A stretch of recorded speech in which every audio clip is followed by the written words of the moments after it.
हित परित हिताई मिताई जात छोड़ देला।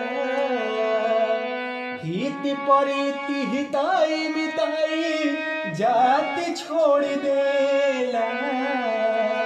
जब समय होला कमजोर, जब समय होला कमजोर त हर कोई साथ छोड़ देला।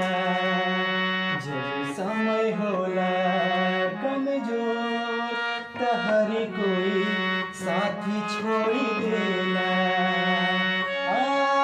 बनला के 10 गो साथी बिगड़ला पे कोई ना।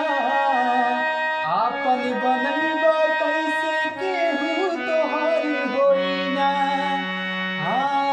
बनला के 10 गो साथी बिगड़ला पे कोई ना। आपन बनैबा कैसे केहू तोहार होई ना। भाई के हाथ पे हाथ से हाथ छोड़ देला।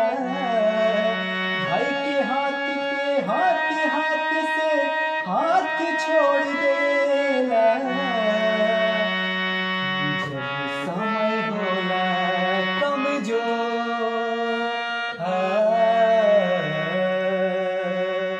जब समय होला कमजोर त हर कोई साथ छोड़ देला।